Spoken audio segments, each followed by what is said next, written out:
Welcome, everyone. Welcome to tonight's Acts 2 workshop, Adult Day Services for Floridians with Dementia and their family caregivers. What to know and ask. I'm Dr. Rob Glukoff, servant leader of the Acts 2 project and professor, Florida State University College of Medicine. I hope and pray, folks, that you will find this workshop both highly informative and inspiring. Before I introduce this evening's presenters, I want to recognize our partners who've contributed both resources and guidance in the development of the Acts 2 Dementia Caregiver Workshop series. Acts 2's primary collaborators are the African Methodist Episcopal Church, 11th Episcopal District, Florida State Primitive Baptist Convention, Florida Progressive Missionary and Educational Baptist Convention, Florida General Baptist Convention, the Florida Department of Elder Affairs, and the Florida State University College of Medicine REACH Project. Turning now to tonight's presenters, we have four dynamic speakers: Charlotte Mather-Taylor, Darlene Brown-Ponder, Jocelyn Fligger, and Tamika Norton-Brown. And I have the distinct privilege of serving as moderator for this evening's workshop. Please permit me to share a few words about each of our presenters. Our first presenter, Charlotte Mather-Taylor, is Executive Director of the Area Agency on Aging of Broward County, also known as the AAABC. She is responsible for the oversight of day-to-day operations and coordination of programs and services for the AAABC.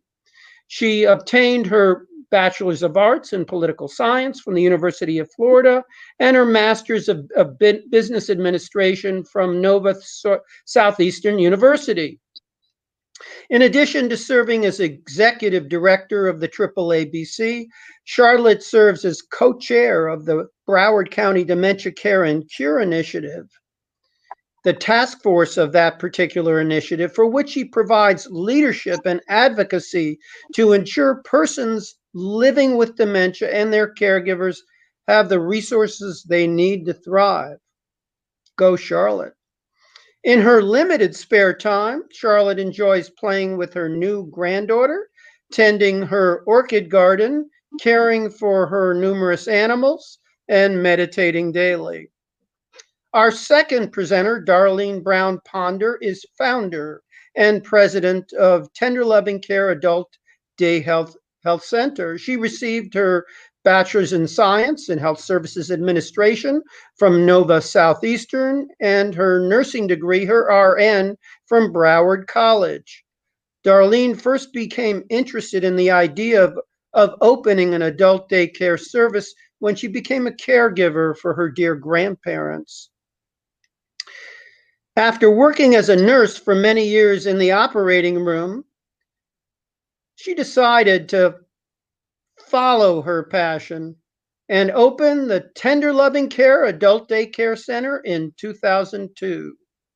Since that time, the Tender Loving Care Adult Daycare Center has served over 400 caregivers and provided high-quality services to the loved ones of those caregivers, many of whom were or are persons with dementia.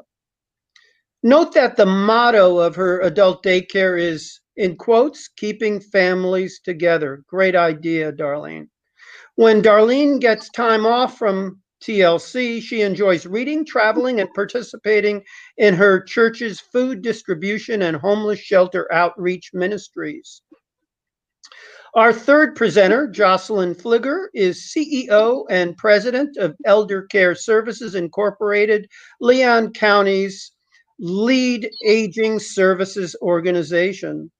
Jocelyn received her BA from Tulane University in Sociology and Women's Studies and her Master of Social Work degree from Florida State University. Apart from serving seniors and their caregivers in the Big Bend area, Jocelyn serves as Vice President of the AmeriCorps Senior Professional Network and is an active member of the NAACP. In her spare time, Jocelyn enjoys canoeing with her husband and daughter and loving on their 2 dogs and guinea pig.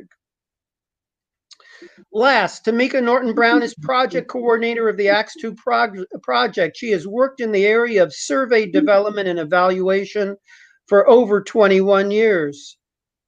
Tamika has served as a caregiver for her dear aunt and uncle with dementia and has an abiding passion for helping others.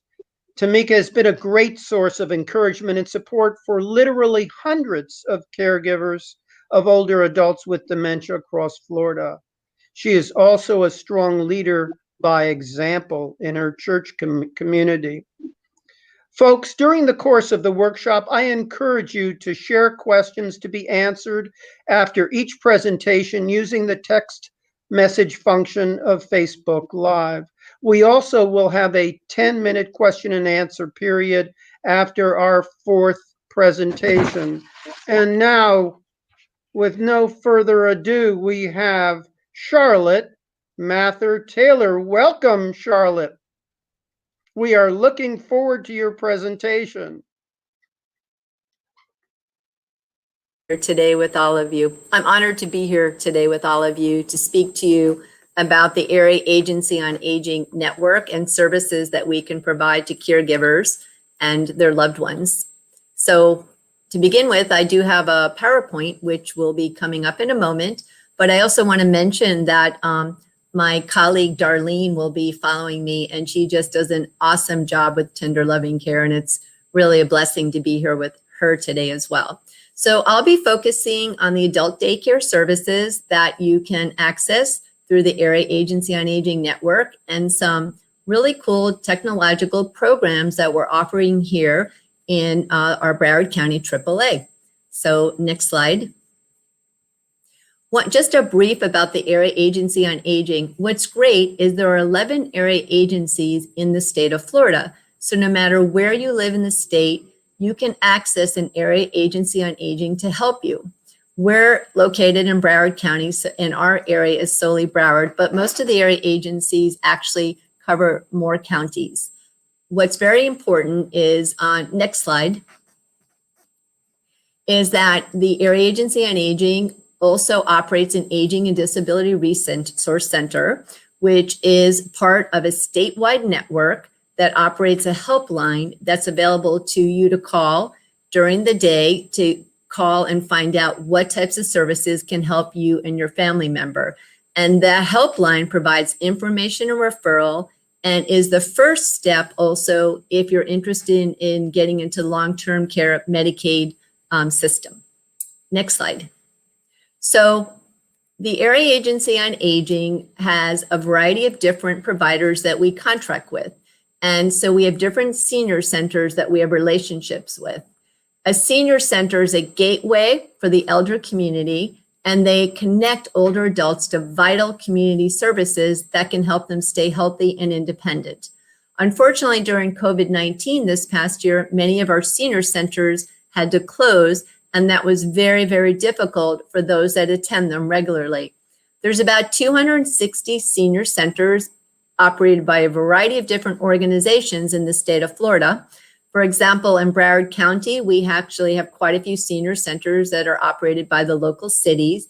And in many of the other areas, they are, again, independent nonprofits, county government, and other types of organizations. On this page, I want you to remember the Elder Helpline phone number. It's a statewide number, 1-800-96-ELDER. That phone number is the gateway to access these area agency services and to find out what you need. In addition to senior centers, you can ask about all different types of programs and services that you can find out about that could help you. So again, remember that phone number. Next slide. So as I mentioned, senior centers, they provide a full spectrum of services for elders, and these can include meal and nutrition programs, arts and crafts, social and recreation activities, health, fitness, and wellness programs, exercise classes, transportation services that can take you out on outings, or even a simple trip to the grocery store. education classes, health screenings and support, public education, information and referral, and many of them have intergenerational programs and counseling services as well. So there's a variety of different services that you can get at a senior center. Next slide.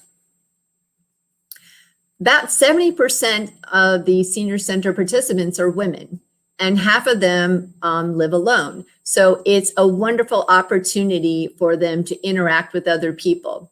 Compared with their peers, studies show that senior center participants have higher levels of health, social interaction, and life satisfaction, and also lower incomes. Now, the key on this bullet point is higher levels of health and social interaction. You can really improve your quality of life by participating in a senior center. The average age of participants is 75, but again, anyone above 60 is qualified. And studies show that 75% of participants visit their center 1 to 3 times per week and spend an average of 3.3 hours per visit. Next slide. Most frequently reported popular activities for senior center participants are recreational activities such as bridge or card playing, board and card games, bingo, dancing, and field trips. And after that, programs like health and wellness activities, exercise, aerobics, Tai Chi, health screenings, and health support. So you can see there's a lot of fun activities that are healthy that you can participate in. Most likely to be offered in all senior centers is information and referral, congregate meals, and transportation. And some senior centers offer mental health counseling, some adult daycare, and financial assistance, but those are the least likely to be offered. The key is when you call the elder helpline and you ask them about a senior center, let them know also what kinds of activities you're interested in so they can connect you to the right senior center for you that's going to offer you what you want. Or if it's not for you specifically, for your loved one, what does your loved one want and need? Next slide. So I'm not going to be focusing on daycare because Darlene has an awesome presentation to talk to you about that aspect of what you can look into. But I am going to talk to you about technology. So on here, I have an old typewriter, telephone, and old TV, which is the past. This is the type of equipment that our seniors grew up with. In current, now we're asking them to use laptops, iPhones, computers, and things are just changing rapidly all the time. And it makes it really difficult when you're trying to introduce someone to technology. Next slide. Now, during COVID-19, we saw that people really isolated and caregivers were at home with their loved one, and they did not have the ability to have them go to a day program, senior center, get the interaction. So technology became more and more important. So what we were looking at is introducing technology, but there's barriers. Some of the physical aging symptoms that can occur, like manual dexterity, the ability to touch small keypads and so on, visual impairments, not being able to see as well, some cognitive decline and dementia can make it really difficult for using new technology. Also, lack of assistance. For those of you who are caregivers who are helping your loved one, that's wonderful because that support is so important. But not having it actually can make it really challenging. Also with technology, they have all this internet slang that all of our young folks are talking about, and it's hard to understand what that means. And many people in this state, English is their second language. And now we're asking them to learn the language of technology, which makes it really hard. Also, technology can be really expensive. The good news is we have some pilots down here in Broward, and the internet is paid for and the technology is paid for. So that has really helped with that piece of it. Because in Broward County, I know 30% of seniors do not actually have internet in their home. So one of the things that, or the last thing I would mention that can make a challenge is just fear. Fear of learning something new, which we all deal with throughout our life. And then we also tell our seniors to protect themselves from predators, and how do you get them to go on the internet when they're not sure how to navigate it, so they become afraid. And that can sometimes be a barrier. And the last thing is privacy invasion. I know with one of the technologies I'm going to share with you, one of the issues is people are like, well, we don't know if we want that in our home because Big Brother is going to be spying on us and we're not sure we trust that. Next slide. So to get through those barriers, we talk about the positive things that work. Connectivity to others is statistically, studies show that when you can connect on technology, that can help prevent depression, loneliness, isolation. It can also just help you to connect with more people. Also, you can have your doctor visits and support groups over technology, which makes a big difference. You can manage your daily activities from home, like ordering groceries online or ordering from an Amazon.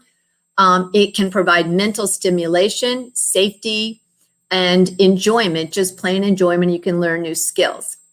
So those are some of the ways when we are talking to our seniors that we mentioned to them, these things are benefits you'll have, and that's why technology works. Next slide. So 2 of the programs that we offered here are Uniper and IN2L. Uniper is based on a TV technology where we install a device in a senior's home and they can access other services and connect with other people through their TV.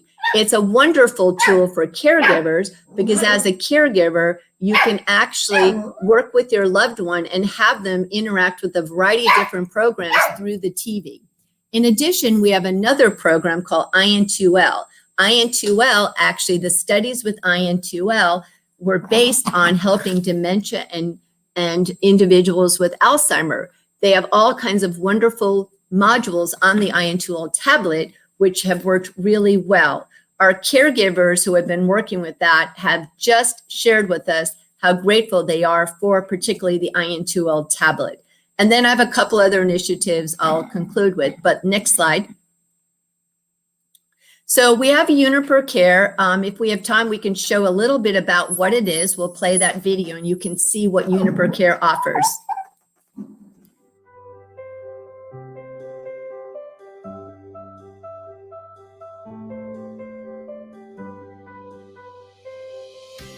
Meet Uniper. Uniper is an intuitive system enabling you to instantly connect with everything and everyone you love. Uniper Box hooks up to any TV screen, making it accessible and easy to use. Exercise your body and mind in wellness and fitness sessions. Enjoy live video group sessions and programs on various topics with experts and specialists. It is not like watching a video. It's having discussions in real time with presenters and other participants that can see, hear, and talk with each other. Socialize with your friends and community through Uniper's live video group sessions and interactive activities. Stay active and improve your health using our rich on-demand wellness content and online courses. Everything from physical exercises through cognitive, mental, and emotional training.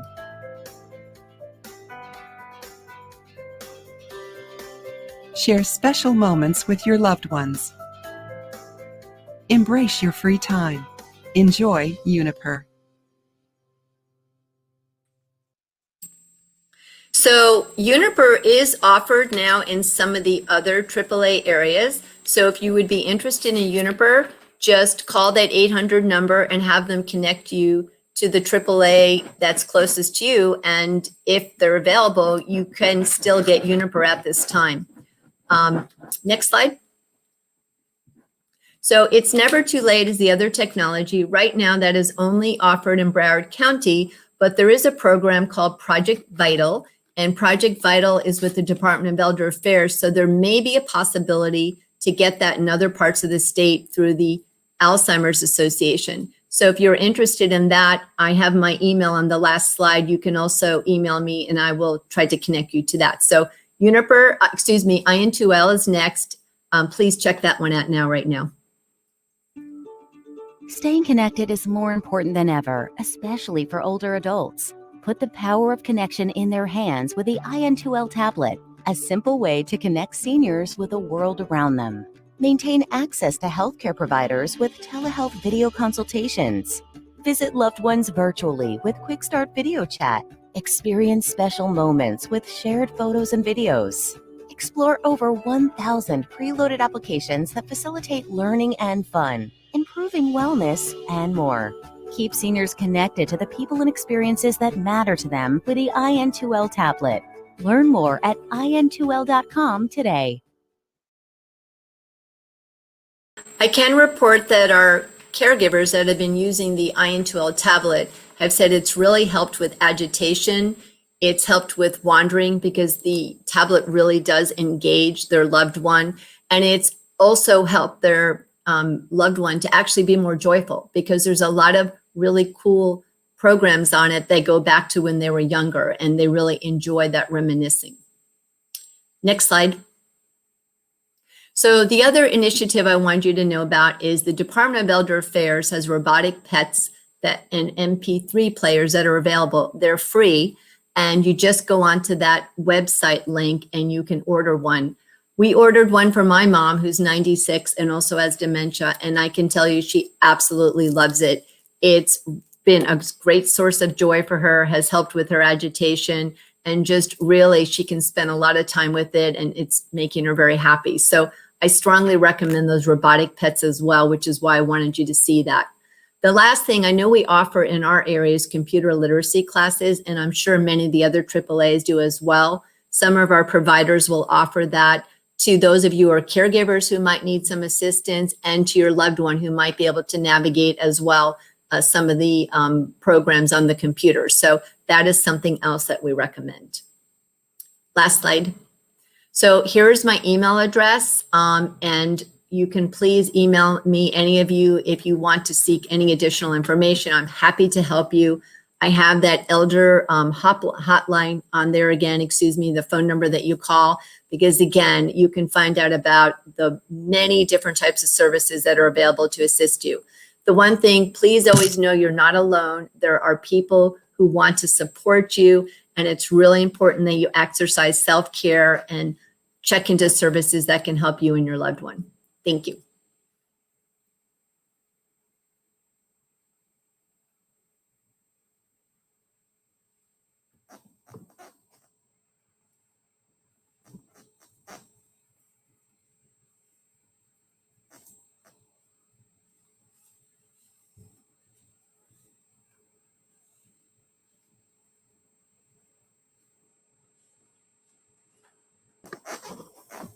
Sorry, I was muted. Oh, yeah. Forgive me for that. There we go. Charlotte, that was a highly informative and inspiring presentation, some exciting innovations, and especially in the technology domain. If we have questions, could we see them at this point? Jean Keeney has a question for you, Charlotte. What was the phone number for Uniper? I didn't put a phone number there, but on our website, which I had on the last page, there's a technology link, and actually you can go on there and actually find out. And again, you could also email me and I will get you the information you need. It's pretty awesome. You can also call the elder care phone number and ask, let them know where you live. And again, if there's a AAA in your area that's actually offering it, then they'll connect you to them so you can sign up for it. So again, you can call the elder care number, or you can email me directly, or go on our website. It's also on there. Julie Menendez asks, I have loved seeing the impact the robotic pets have made in the community. Again, I've seen it personally. I've heard it from all of our caregivers. They really are awesome, and they're great. So me too. Quickie question for you, Charlotte. Are there costs involved in Uniper or IN2L for care partners or caregivers? For us, no. It's actually free to the users. And what's really cool is the Department of Elder Affairs is looking at all the work we're doing, and the participants have agreed to fill out questionnaires to share how it's impacting them. The Department of Elder Affairs is looking at it closely to expand And again, the idea is that the Department of Elder Affairs and other payers would pay for it. So at this point, no. And the way both of those programs work is usually they contract with providers and large organizations. Thank you so much.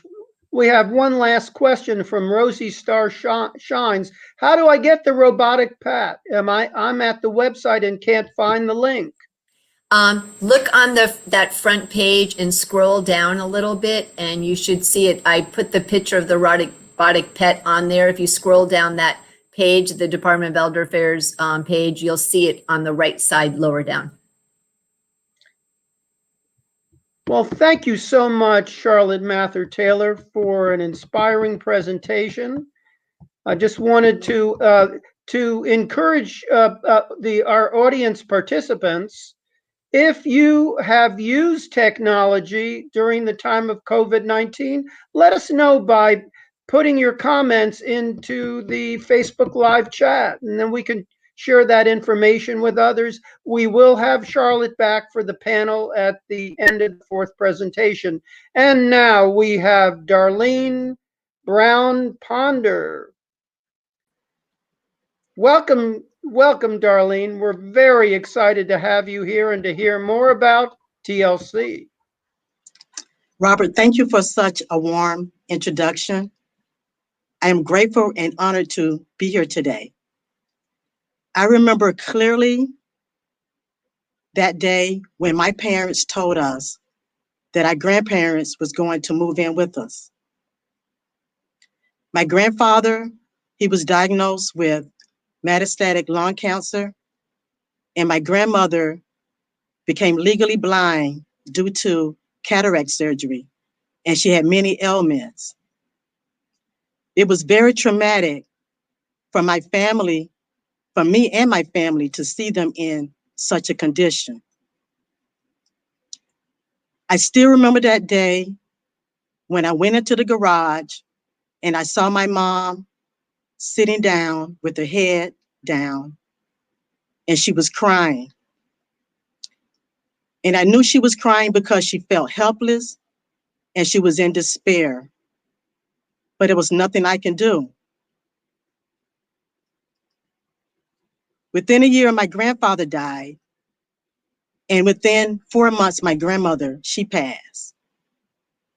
And after they passed, that's when I truly developed a passion for adult daycare services. In order for a caregiver to maintain their loved one at home, you need support and you need support services.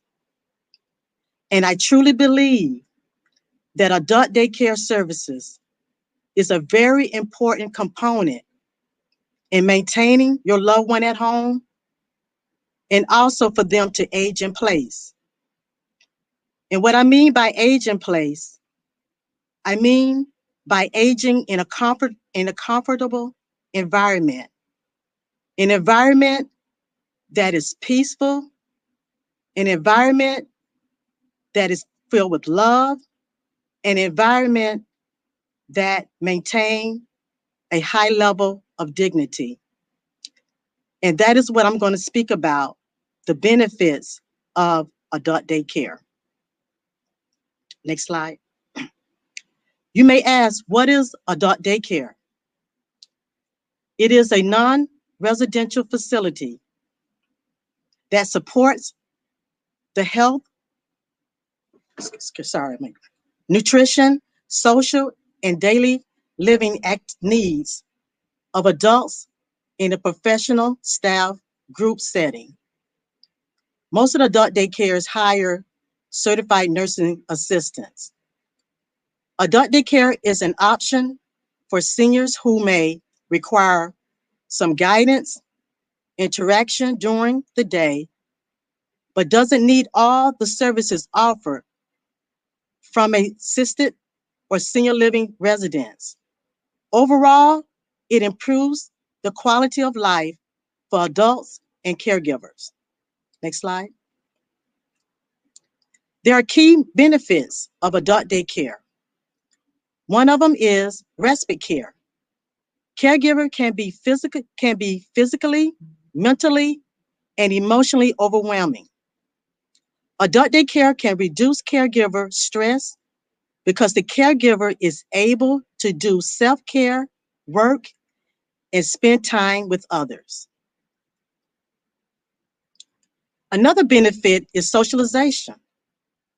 Daycare promotes socialization. Seniors become lonely when left alone all day, and they may miss being around their peers. The socialization can keep their minds sharp, engaged, and focused. Another benefit is safety. Adult daycare can provide a safe environment staffed by attentive and nurturing people. And also, it provides a sense of belonging. Adult daycare is a place where the participant can feel honored and develop relationships. Also, adult daycare promotes independence. The participant is given the opportunity to be on their own in a safe and caring environment, time away from their family, and do the things with others like themselves. The participant also enjoy being in a control. The participant enjoy being in control of their activities, in which increases a sense of well-being. Also, adult daycare has delicious meals. Our team provide healthy meals and snacks throughout the day to ensure the participant maintain physical and optimal health. We also provide stimulating activities. The activities provide enjoyment, entertainment, and companionship. It helps enhance cognitive function. Activities may include puzzles, arts and crafts, music appreciation, games, discussions of current events, reminiscing, and much more. These are examples of activities in adult daycare.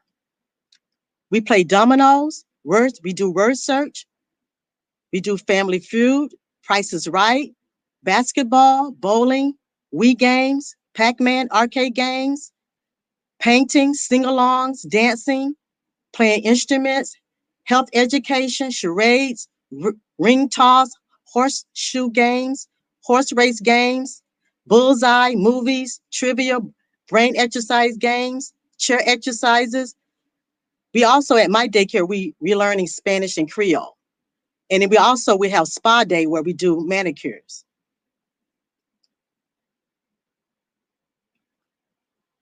In some daycares, they have intergenerational activities. Sometimes you have the local youth groups come and also the preschool. At my daycare, we have a preschool that comes during the holiday and sing to our participants. We also have entertainers, and also the local library comes to our center to do arts and crafts. We have also special holiday events and parties, and we have sororities and fraternities sponsorships as well. During special events, they decorate the center and also bring gifts to our participants. Adult daycare improves the caregiver and participants' relationship.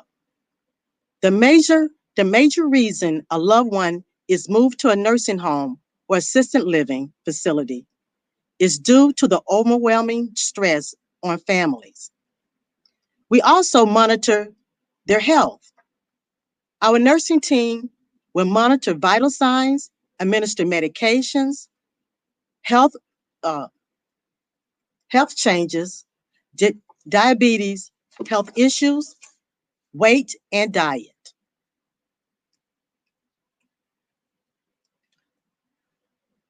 I wanted to share some of the activities that we do at Tender Loving Care.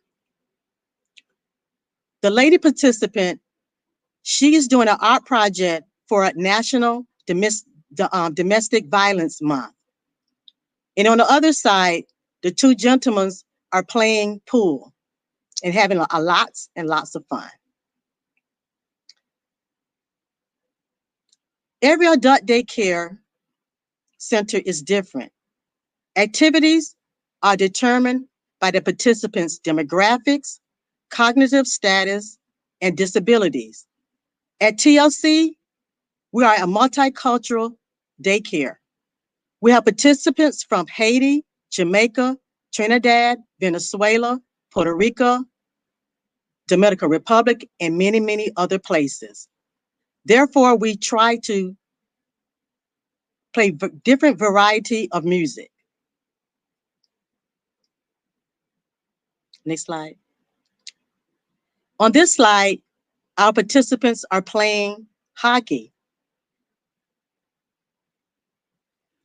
On this slide, we have a university where their graduates, their master interns, provides speech therapy for my participants.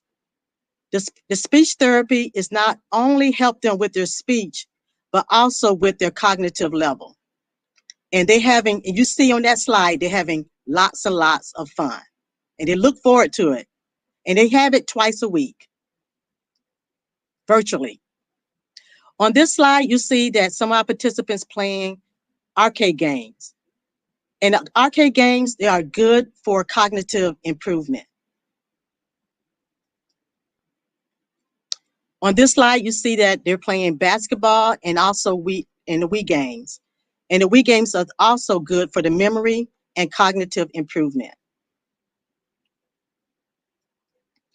On this slide, you see my participant, he's boxing. And his daughter told me on Tuesday that her father gets up 1 o'clock in the morning and gets ready to come to the daycare. And that's why he's sleepy when he comes to my adult daycare. On the other side, you see the librarian from our local library. She comes to our center and do art projects.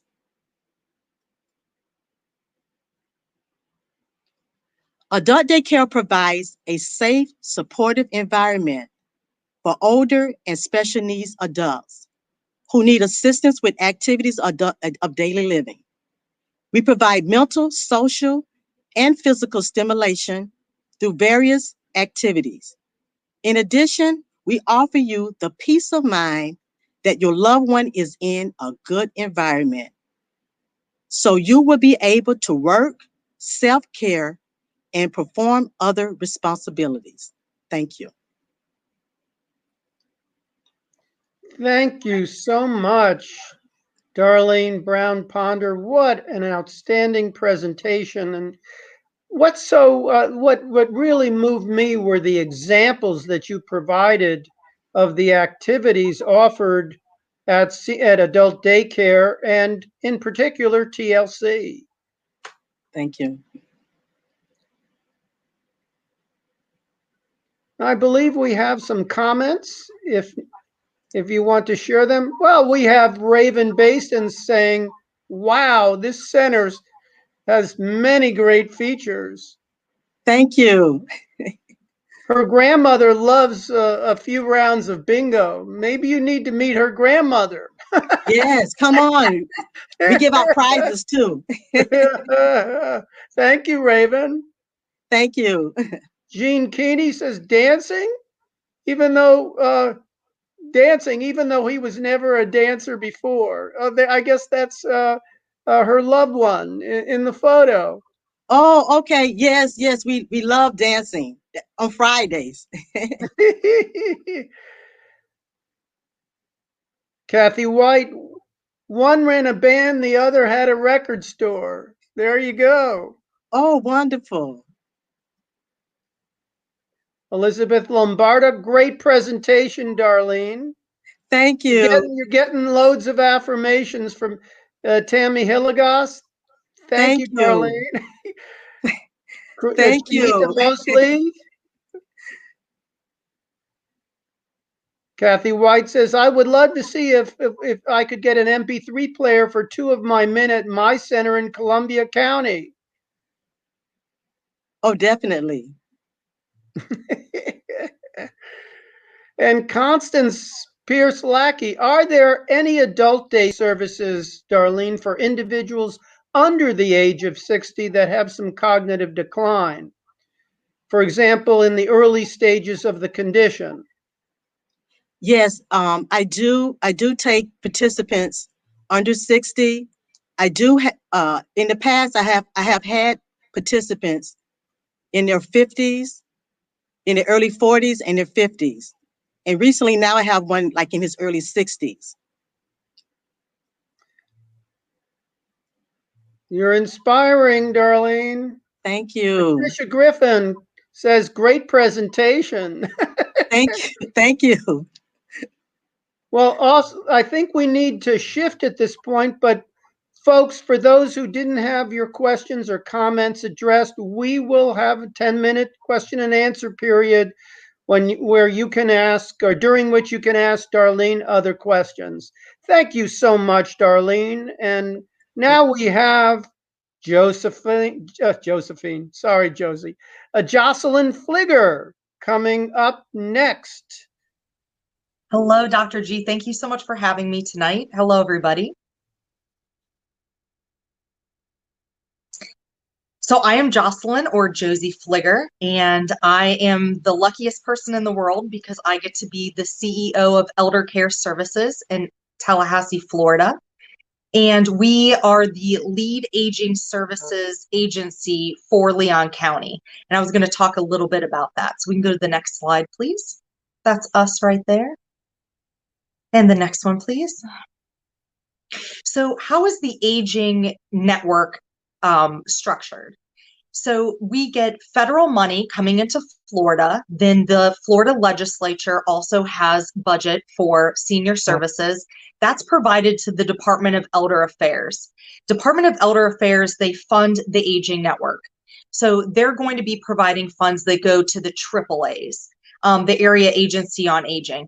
Those AAAs then contract with lead agencies like mine for elder care services. And the main mission is that we are assisting people to live in their homes, like it was stated before, to age in place. We can go to the next one. And so lead agencies are providing community-based care. It's not residential care. It's community-based care to help people age safely with dignity in their homes. And these are looking at seniors that might have a physical or cognitive alteration that might prevent them from having other sorts of being able to stay at home, but not needing enough care to be into a nursing home. And so why is this important? Florida has the highest population percentage of residents that are 65 and plus in the nation. The nation itself is an aging one. We see this locally in Tallahassee. A lot of people think of Tallahassee as a young college town, when in actuality, the senior population is the fastest percentage growing population in our area. That's the same for the state. That's the same for the nation. And when we talk about that influx of seniors needing services, not everyone is going to be able to afford senior living facilities. There are Medicaid beds that are set aside for certain people, but as you can see here from my example in Leon County, that at any given time, there might be only 11 beds free, and not all of those beds may be available. So the census inside these assisted living facilities is often quite high, but it's often also financially unattainable for many seniors. So why in-home care? Most seniors prefer to stay in their homes and age in place. It's comfortable surroundings, it's what they know, it's an area that they've often lived in for many, many years. It's also a constant in their life when many other things may be changing. Perhaps that's family dynamics, physical or cognitive decline or alteration. And like I said before, it's very cost effective to age in your home. oftentimes people can safely remain in their home with these in-home services that we've been talking about tonight. And this statistic I got from the Gwyneth Cost of Care survey, that it's oftentimes 100,000 to about 90,000 for a room in some assisted living. Now, not to, say anything negative about assisted living. They're wonderful facilities that we have in Tallahassee. Oftentimes it's just not financially feasible to have everybody age in those facilities. And so our in-home services can provide these interventions that may seem small, but really make a dramatic effect in keeping people happy and healthy and aging in place. So most eligibility, when you contact a lead agency, it is needs-based. So an assessment is done when you call the Elder Helpline. There's someone that does an assessment on, usually they speak to the caregiver or to the senior themselves.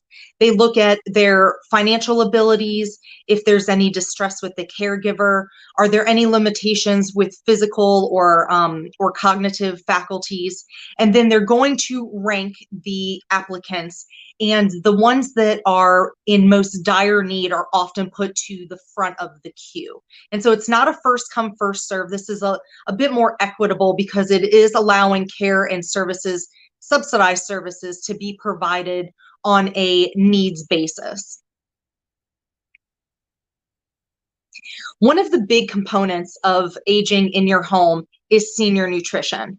And in fact, in 1965, the federal Congress passed the Older Americans Act with a focus specifically on senior nutrition. And so many lead agencies address senior nutrition through a Meals on Wheels program. This is a photo from our archives at Elder Care, and this is one of our archived logos for Meals on Wheels. Many people do get subsidized meals through these lead agency wait lists, but we also have private pay meals where people that financially can afford paying for the meals do so because perhaps it's more convenient for them. They know their nutrition is provided for. It's less trouble to have to make a meal for one person.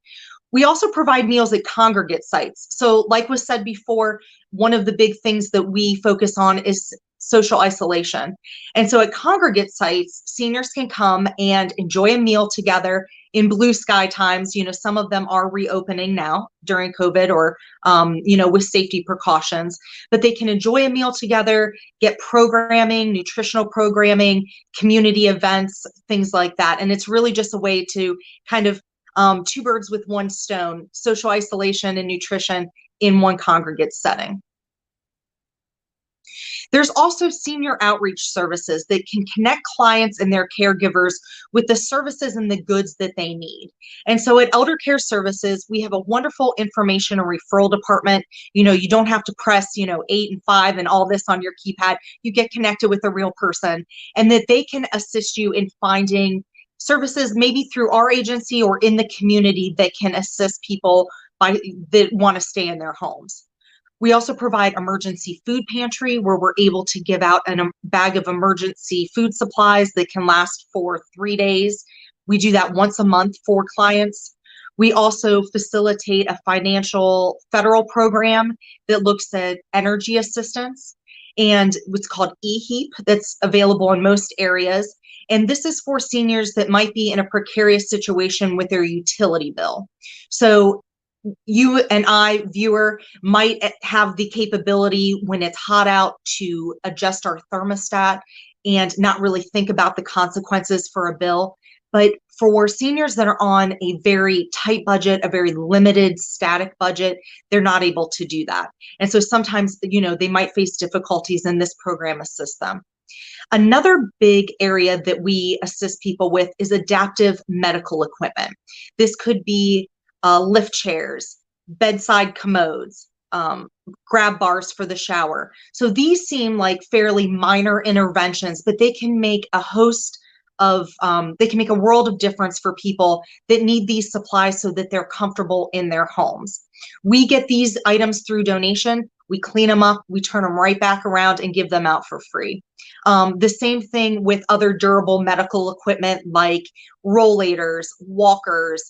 We even had a motorized bed that someone donated, and we were able to find a home for it.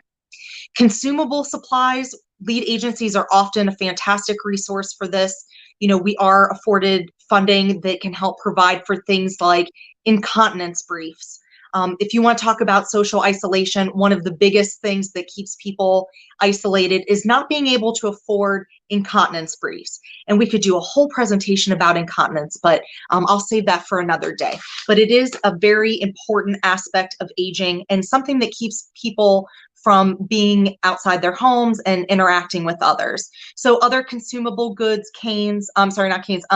other nutritional supplies, things like that, and often shopping assistance as well, where someone will go and either complete a grocery list for a senior or take them to the grocery store. So just somehow getting those food supplies into the homes. There's also in-home services where case management is provided. Our in-home services provide companionship. So again, we're breaking down those barriers of social isolation. We are very lucky that we have a licensed mental health counselor on staff, and she provides senior-specific counseling in the comfort of people's homes.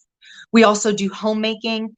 I remember speaking to a woman at a health fair one time, and she said, I do really well for myself, but I've gotten to the point where just physically, my muscles aren't what they used to be, and I can't push my vacuum. And I said, we got you. We can send somebody in and do some light housekeeping and homemaking for you. There's personal care like baths, medication management. We even get people out of their beds each day and then put them back into their beds each night. We did this for my husband's grandma, that we had an issue where she couldn't bathe grandpa anymore. And if she wasn't able to care for him, they would be put into assisted living. And so we were able to give them a certified nursing assistant that came in and gave grandpa baths, and they were able to stay in their home a lot longer than if they didn't have that intervention. We also do respite, that wonderful presentation about adult day centers. Respite is a huge issue. There's something called second patient syndrome, where caregivers actually pass away before the person that they're caregiving for. And that just shows how stressful caregiving can be. So providing that respite to caregivers is very important to make sure that the household as a whole is safe and well cared for. We also do transportation to doctor's appointments, to go get prescriptions, to go to physical therapy. That's often a barrier for seniors as well. And then home health aides and nurses are often provided under in-home services. Like we said before, adult day centers, they're really the place to be. They're wonderful. And one other thing that they provide is respite for people maybe my age or a little bit older that are in the sandwich generation. So we see a lot of families that are 3 generations. So people like myself might be raising small children, but then also taking care of an aging parent.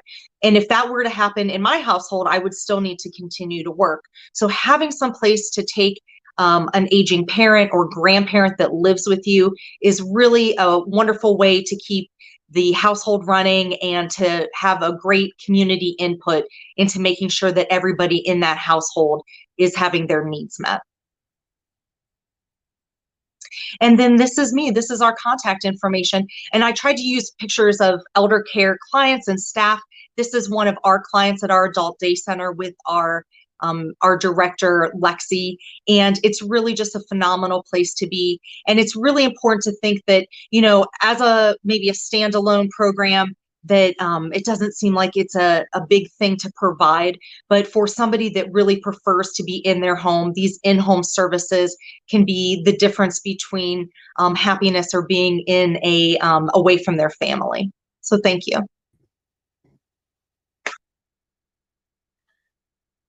Wow, you hit a home run. What a informative and inspiring presentation. I believe we have some questions or comments. Amanda Bailey Dougherty indicates she's an RN that gave up her job and moved her mom with vascular dementia in with her. Rewarding job, but she's not had a day off in a while. She was invited to a baby shower and was going to cost $80 to $100 to get away for a few hours. I need some time to spend, even if it's 5 hours every couple of weeks. Are there any services available to me? That's a wonderful question, and we see this quite a bit. And kudos to the commenter for taking on that that task, because caregiving is it's exceptionally difficult.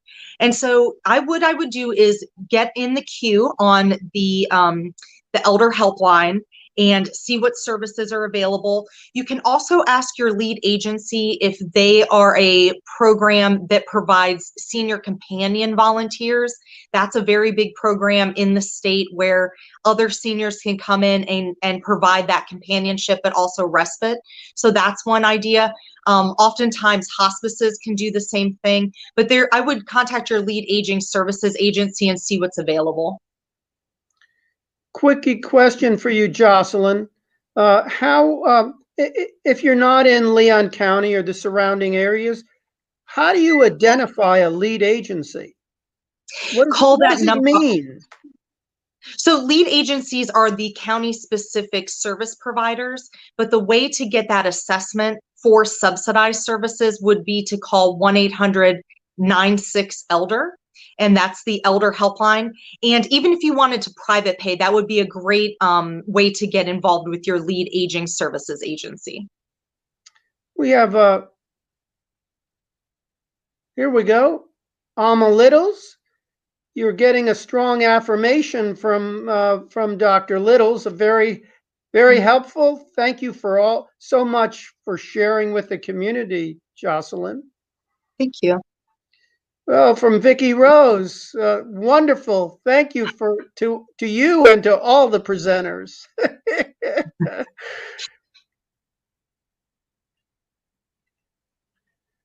Jose Paco Soto says, very good information, Jocelyn. I could talk all day about these services. That's how I get tongue-tied, is because I want to say so much more. But yeah, I would really like, and just to echo some of the other presenters, if you are struggling or if you just want to find out what is available to you, I would really suggest reaching out. We do this all day, every day. We would love to help, and I know the other lead aging services agencies would as well. That's literally what we're here for. So if you find yourself getting frustrated or as a caregiver needing more intervention or just anything, reach out and see what's available in your area. Well, thank you so much, Jocelyn Fligger. What a great presentation. And now we're going to shift to Tamika Norton-Brown. Remember, folks, that you'll have an opportunity to ask questions of all the presenters following Tamika's presentation. Welcome, Tamika. Thank you, Dr. G. Good evening, everyone. I am Tamika Norton-Brown, Project Coordinator for Acts 2. What I am going to do is to give information on our Acts 2 project. I will also be showing our website, so you will be able to see that information as well, and talk about some resources that you may be interested in tapping into. Next slide, please. First, I will say that our Acts 2 program is a free faith-based skills training a program for African American caregivers of loved ones with Alzheimer's or dementia.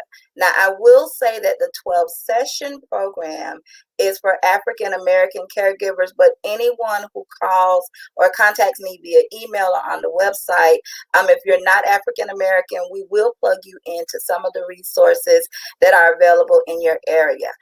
We are faith-based, but at the same time, we're also ecumenical. So if you don't have a particular faith or are uncomfortable with that, it will not disqualify you from participating in our program. In order to qualify for our program, you just need to be an African American caregiver of a loved one with Alzheimer's or dementia. They do not have to have had a diagnosis. We will refer out to resources that can help you with that. You have to spend at least 6 hours a week in caregiving, but that does not mean that that person has to live in the home with you, and you just have to be a relative caregiver, and we loosely define the term relative caregiver. What I'm now going to do is to give you our program description. Our Acts 2 12-session program includes 7 group skills building and 5 individual sessions. It's a 12-session program. The goal is to meet weekly over toll-free telephone by what we call trained lay pastoral care facilitators. And those facilitators are simply persons from the faith community or people like yourself who have viewed a live stream and said that you may be interested in delivering these sessions. They are trained. They receive 36 hours worth of training before they're actually placed with the group. I will back up and say the important thing about having 3 caregivers in a group is so that people get the understanding that they are not the only ones who are going through this, so they can learn based off of what the others in their group have gone through in their experiences. We have group sessions and individual sessions. In the individual sessions, it will focus on goal setting and problem solving. Typically, caregivers come into the program with 2 or 3 concerns that they want to address, whether they be personal related goals or caregiving related goals. Next slide, please. What are the contents of our skills building modules? We have 6 major components. The first is the overview of the basic characteristics of dementias, or what I like to call Dementia 101.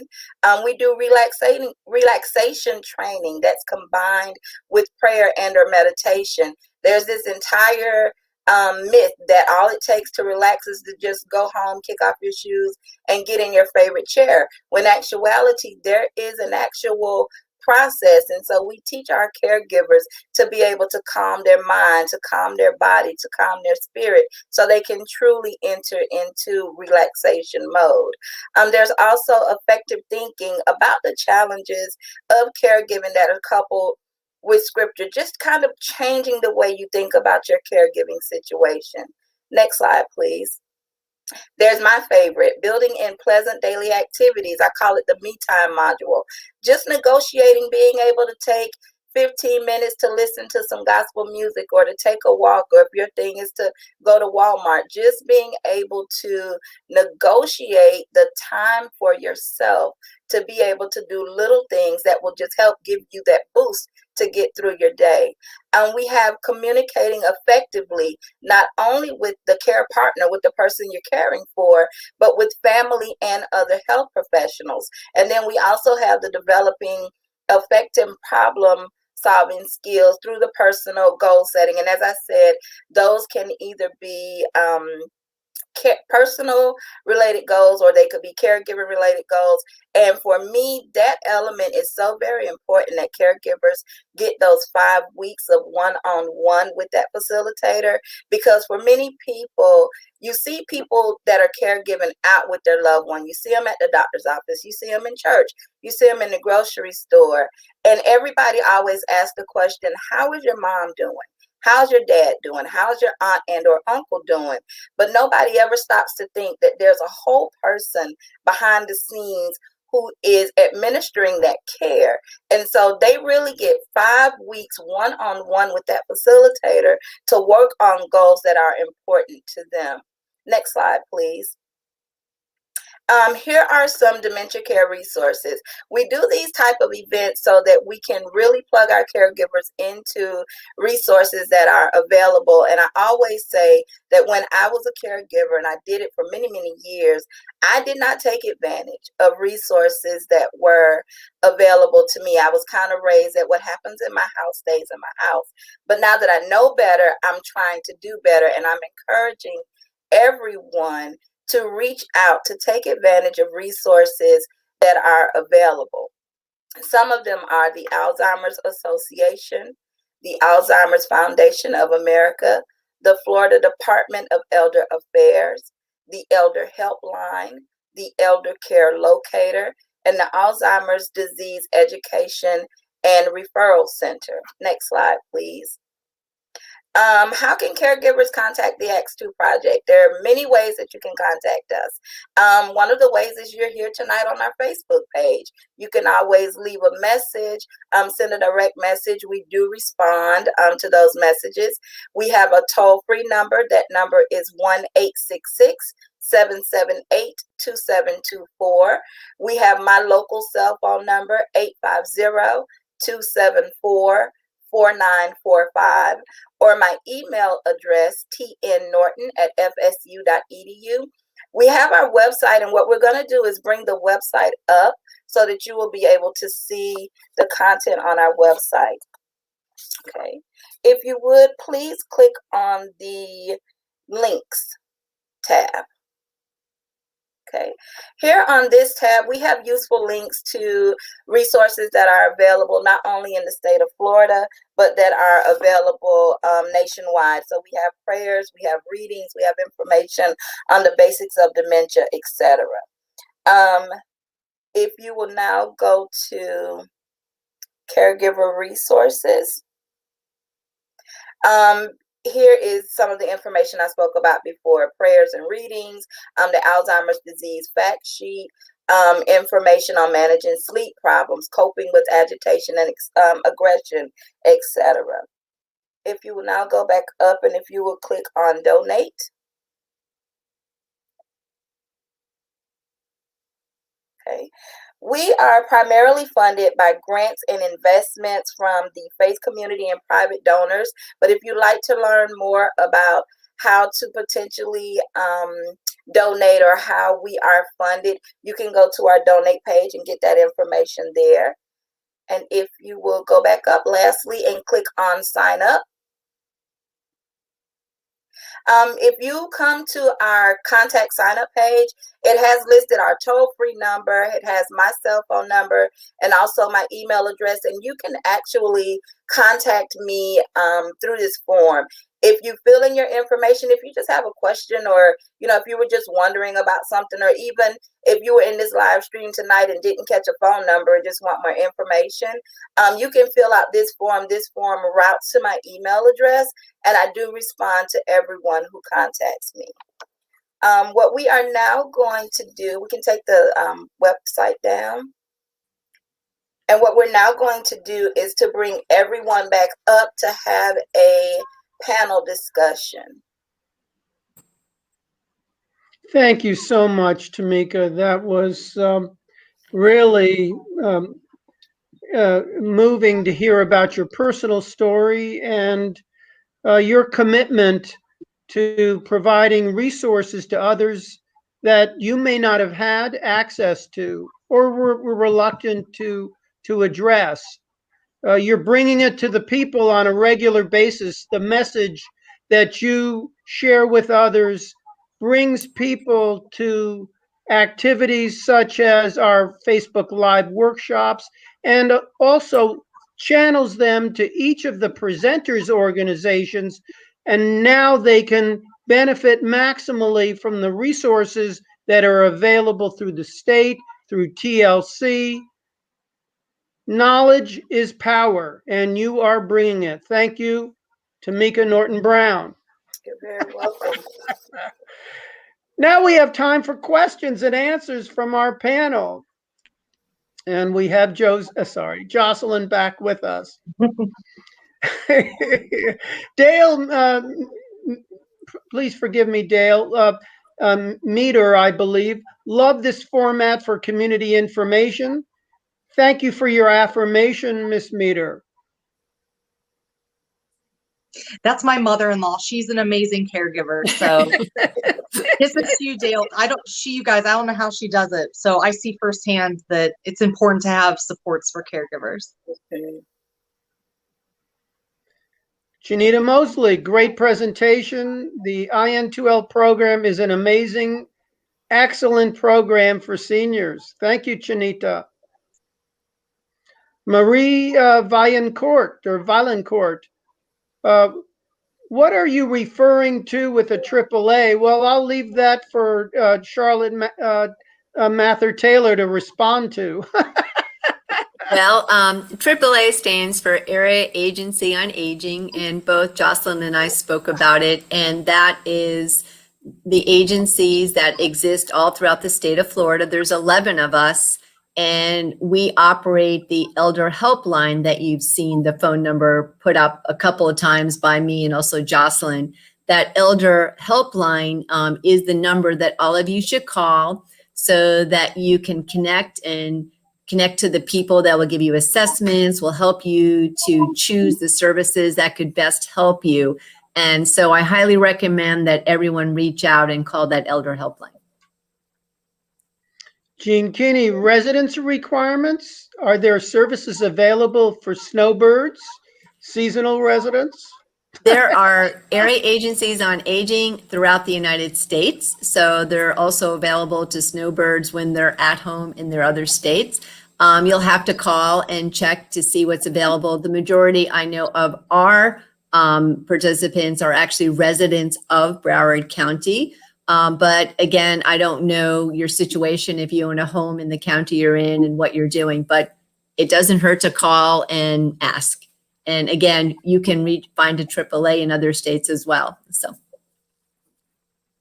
Vicki Rose says, how do you get a loved one to attend daycare when they refuse? Well, let's hear from our expert from TLC. Well, one of the things that I do, first of all, I try to get to know the participant. So one of the things that I do is we pretend that they're working at my center. So I have a lady now, we have to give her money. So her daughter brings fake money, and so on Fridays I have to give her money to get paid so she can get paid for the week. So that's one of the things that I do. So I try to be creative. So I try to get to know them first and then try to come up with an idea to get them to come.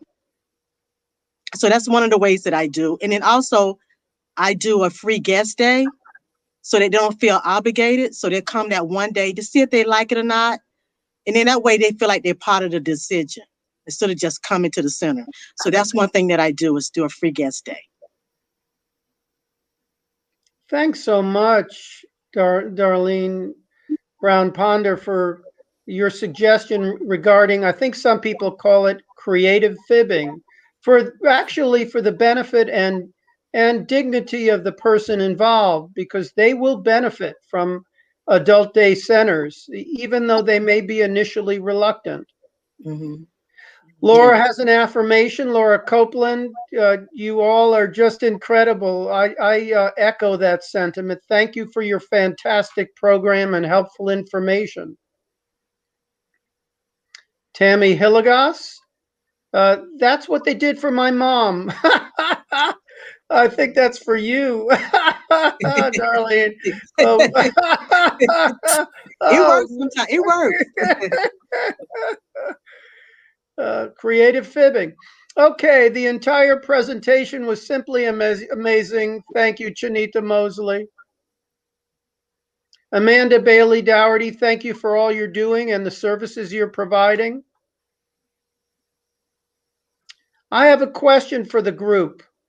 And I think this, you choose whoever wants to speak up first, you can answer. For those folks who do not meet criteria for need for adult day services, and at the same time are stretched thin economically, for those who are in the gap, what do you suggest they do to obtain services that may not necessarily demonstrate financial need?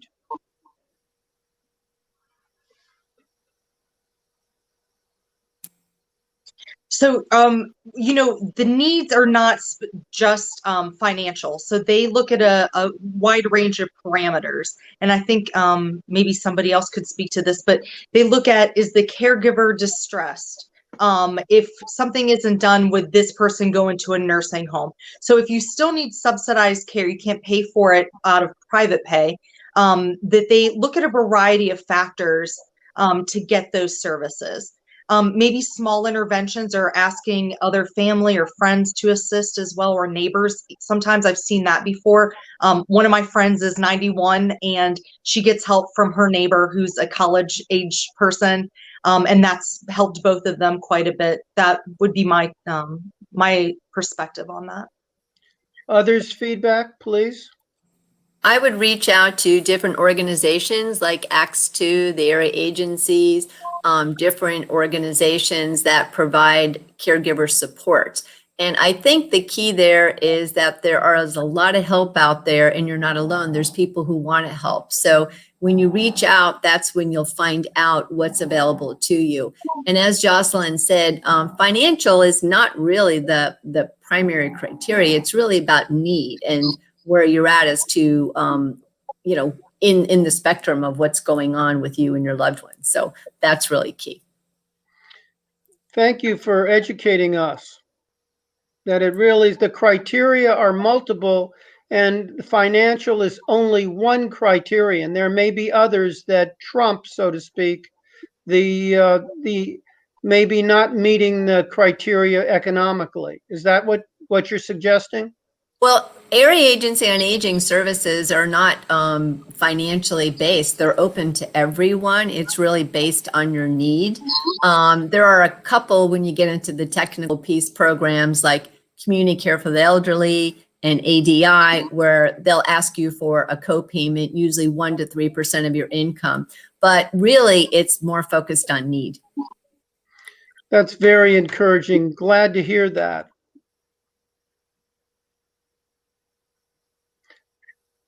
Time for a final thought from each of you. We'd like to start with you, Darlene. Okay. My final thought is adult day care is such a great benefit for your loved one. They will enjoy it, and also you will be able to enjoy doing things that you like to do as well. How about you, Charlotte? So I think so often caregivers think of everyone else and don't think of themselves, and that it feels selfish to ask for help. You might feel like, oh, I shouldn't be tired, or, I shouldn't feel like I want my loved one to go to a daycare. But I think it's truly a blessing when we do choose to reach out, because it makes us stronger and we're more centered and actually able to give more to our loved one. So just like Darlene said, a daycare, a senior center, they truly are a blessing, not only to the caregiver, but the seniors really love them. And, they participate in lots of cool things. Or when you grab, you order an online robotic pet, or you participate in one of the technology programs, or get some in-home services, you're really taking care of your loved one. So that's really what I want to say, that everything you do is actually helping your loved one more. So you're actually doing it for your loved one. And that's what I think is important to know. Jocelyn Fligger, final thought, please. I can't just say ditto. No, I'm just kidding. Because that was perfectly stated. I think that we as a society, as a culture, have to get away from this idea that we can't ask for help, because there will be times in our lives when we provide help and there'll be times when we get help. And so I would say you might not need it today, but find out what is out there if you're in a caregiving situation. So when there are changes in that relationship, that there might be, you would be able to know what is available to you, and that it's okay to reach out and find, other people that are out here that can help, or agencies that have the resources that might make your situation a little bit better. Tamika Norton-Brown, your final thought. Thank you, Jocelyn. My final thought is this. If you listen to the things that have been shared by everyone here on the panel, you'll see that all of us have been touched and affected in some way by caregiving for a person with dementia, Alzheimer's, or some other type of condition. And I think that's the one thing that levels the playing field for everyone. We sit in these positions and we don't know it all. we didn't take advantage. I can speak for myself, didn't take advantage of every resource that's available. So my final thought is encouragement for every caregiver, every person who knows a caregiver down the street, to let them know that, hey, there are people there who are willing and able and who want to be able to step in and to help you. And asking for help is not a sign of weakness. It is one of the strongest things that you can do, is to go to someone and say, hey, I'm struggling with this and I need someone to help me. So please take advantage of the resources that are available. And if you don't know where to start with me. I offer myself as a resource, and you can always reach us either on our page or through our toll-free. Thank you, Tamika. I know we're rounding the bend here, but just a couple points that I think might be important for the audience is that this is not the end of the conversation. This is the beginning. You can reach out to each of these presenters. You have their contact information. They are here for you. And that's just not language. These are folks who are dedicated to the mission. Please take advantage of the opportunity to reach out and continue the conversation. Also, I wanted to let you know that we will have another exciting presentation in May. We don't have the exact date yet, but it's going to be on nutrition, healthy eating, and dementia caregiving. So please tune in to Facebook for announcements about the date of this particular event. Many of us have questions about how can I manage providing healthy meals to my loved one with dementia when he or she refuses to eat. They used to love my cooking. Now they're rejecting it soundly. So these are questions that we'll be addressing, as well as health promoting, nutritious and enjoyable identification of foods and meals. So we will have that topic next time. And we thank you. We thank our presenters tonight, and have a blessed evening, everyone.